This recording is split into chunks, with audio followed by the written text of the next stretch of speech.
I'm the executive director of Team Energy Foundation. We're the social development arm of Team Energy Corporation, one of the biggest power generation companies in the Philippines. And the big part of our mission as a foundation is rural electrification. This is in partnership, of course, with the Philippine government, with the Department of Energy. And our mission is to achieve at least 90% electrification among households come the year 2017. So we've been part of that program ever since the company existed 16 years ago. And as of now, we are able to electrify probably around 500,000 households scattered nationwide. And a large percentage of this was done through solar home systems or solar power systems. Well, initially, when the company started, towards the around 5 years after they began operations as a power generation company, they saw the need to help the government priority programs. And since we're a power generation company, naturally we will lean towards that involves power, so it's electricity. At that time, less than 60% of households in the Philippines had power, had electricity in their homes. So we decided to help the government in a program that we call O-Ilaw, or in English is O-Light. And that's how it started. It started with the grid, with putting up poles and lines in the grid, connecting to the grid.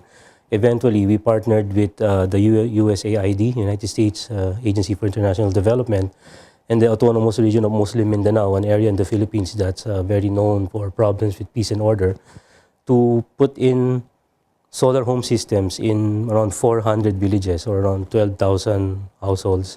And that's when we went into renewable energy. The social acceptance issue is kind of vast because you had the developing countries and the industrialized countries. So in the case of the developing countries, social acceptance really is differs in what country you come from. In the Philippines, we put in the solar powers in the household, for example. Of course, they're happy with the lights. Of course, they're happy with, now we have radio as part of it, and a charging station, because cell phones are apparently can be afforded by the poor right now. But they're also looking for other applications. So I guess this also comes with the fact that the economy of the Philippines is improving. So even the poor in the Philippines, when you put up the lights, they look at you and they ask you, where do we plug the TV? Of course, that can be handled by solar power. So, so right now, the social acceptance is there.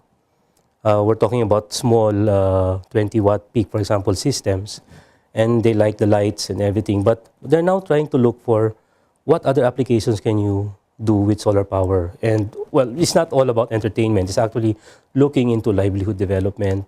We're even doing this for education. And probably, as technology grows, so does as the economic power grows, so does the requirement grow. So in terms of social acceptance in the Philippines, we're still okay with solar power. But I've heard some issues with the other countries. It's kind of different.